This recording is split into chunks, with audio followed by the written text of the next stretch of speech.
अस्सलाम वालेकुम dear students. आज के लेक्चर में हम बात करेंगे अबाउट ट्रांसमुटेशन बाय फोटॉन्स, यानी कि फोटॉन्स के थ्रू ट्रांसमुटेशन कैसी होती है उसको हम देखेंगे। स्टार्ट करेंगे इसके इंट्रोडक्शन के साथ, बाद में इसको वन बाय वन करके एक्सप्लेन भी करेंगे। तो यहाँ से देखें, the disintegration of atomic nuclei by the bombardment with high energy photons is called transmutation by photons or photo disintegration. यानी कि जो हमारे पास जो डिसइंटीग्रेशन होती है किसी भी एटॉमिक न्यूक्लियर की, यानी कि उसमें जो एटॉमिक न्यूक्लियर होता है वो क्या होता है, डिसइंटीग्रेट होता है। कैसे? Bye the bombardment with high energy photons, यानी कि उसके ऊपर जो है वो हाई एनर्जी फोटॉन्स की जो है वो बम्बारमेंट करवाई जाती है। ठीक है, तो इसको हम क्या कहते हैं, ट्रांसमुटेशन बाय फोटॉन्स कहते हैं, या फिर इसका दूसरा नाम होता है फोटो डिसइंटीग्रेशन, वो भी हम इसको बोलते हैं। एक्सप्लेन करते हैं इसको मज़ीद यहाँ से।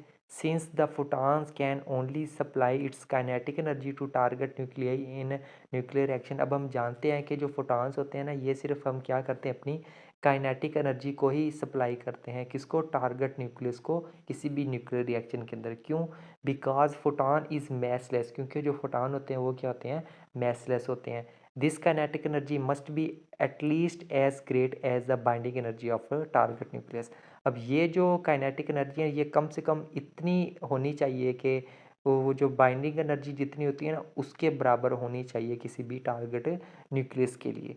The photo disintegration reactions are endothermic. अब ये जो फोटो डिसइंटीग्रेशन रिएक्शंस होते हैं ये क्या होते हैं, हमारे पास एंडोथर्मिक होते हैं, having threshold energies of the order of 10 mega electron volt. इसमें जो थ्री शोल्ड एनर्जी होती है उसका ऑर्डर क्या होता है, 10 मेगा इलेक्ट्रॉन वोल्ट के बराबर होता है।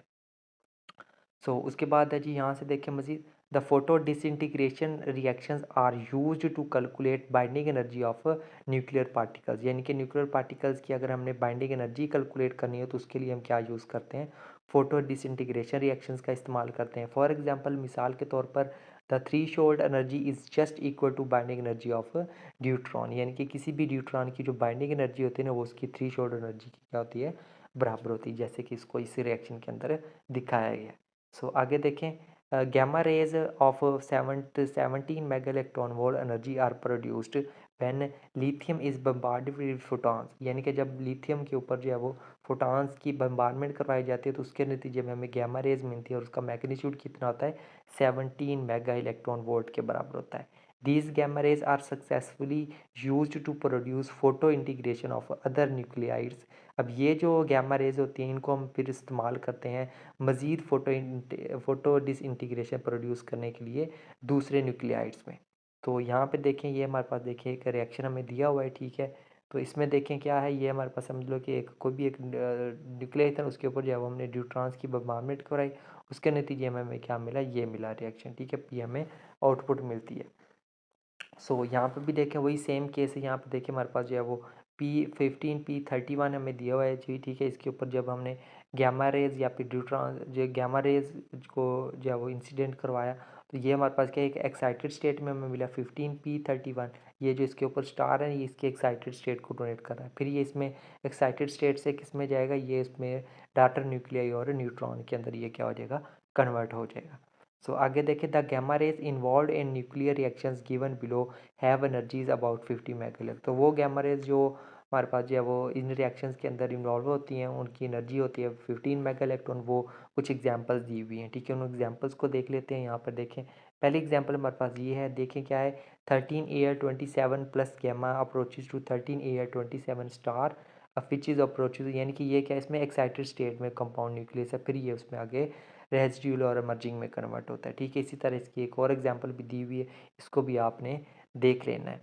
Some examples of transmutation by photon reactions are given. अब जो ट्रांसमुटेशन फोटॉन्स के थ्रू होती है उसकी कुछ एग्जांपल देखिए हमारे पास यहाँ पे दी हुई है, ठीक है। अब देखिए फोटॉन, ये देखिए हमारे पास कोई भी जो है वो फोटॉन, यहाँ पे देखिए हमारे पास क्या है, फोटॉन न्यूट्रॉन फोटॉन रिएक्शन, ठीक है। गैमा एन से क्या मुराद है, gamma for photon and for neutron reaction. इसमें क्या होगा, हमें जब हम किसी एक एक गैमा रे को जो है वो, सॉरी फोटॉन को जो है वो हम किसी भी एलिमेंट के ऊपर इंसिडेंट करवाएंगे तो उसके नतीजे में हमें जो रिजल्टेंट आउटपुट मिलेगी उसमें हमारे क्या मिलेगा, साथ में एक न्यूट्रॉन भी मिलेगा। कैसे देखते हैं, जब हम 1H2 को जो है वो हम जो है वो इसके ऊपर जो इसका रिएक्शन करवाते हैं न्यूट्रॉन गैमा के साथ, तो फिर हमें क्या मिलता है, ये तो मिल गया हमें जो है वो एक्साइटेड स्टेट में क्या मिल गया, कंपाउंड न्यूक्लियस बन गया। फिर ये डाटर में कैसे कन्वर्ट होगा, अब इससे हमें क्या मिलेगा, यहाँ से हमें मिलना है एक न्यूट्रॉन, तो वो आपने न्यूट्रॉन पहले लिख लेना है। देखें 0 1 ने लिख दिया।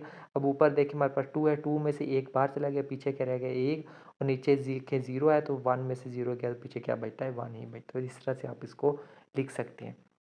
इसी तरह इसकी एक और एग्जांपल ये देखिए दी, इसमें देखिए 4B9 गामा के साथ जब इसको जो है वो रिएक्शन करवाते हैं तो हमें ये आउटपुट मिल, यहाँ पे भी देखिए हमें क्या मिल रहा है, एक न्यूट्रॉन मिला है। सेम एज इज आप इस एग्जांपल को भी देख सकते हैं। इसी तरह अगर हम बात करें यहाँ पे इसकी, तो इसमें देखिए हमारे पास क्या है, गैमा प्रोटॉन फोटॉन रिएक्शन इसको हम बोलते हैं। ठीक, इसमें क्या होगा, फोटॉन जब हम इंसिडेंट करवाएंगे तो हमें आउटपुट में एक प्रोटॉन भी मिलेगा।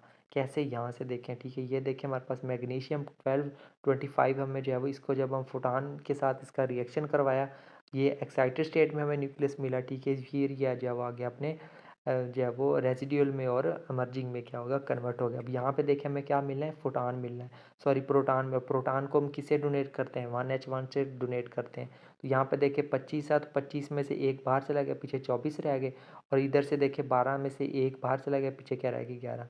और यहाँ पे हमारे पास एटॉमिक नंबर और मास नंबर जो 1124 होता है, ये किसका होता है, सोडियम का होता है। तो यहाँ पे क्या आ जाएगा, सोडियम आ जाएगा, Na आ जाएगा। ठीक है, इस तरह से आप इसको सॉल्व करते हैं। सेम एज इट इज़ जो है वो आप इस एग्जाम्पल को भी देख सकते हैं।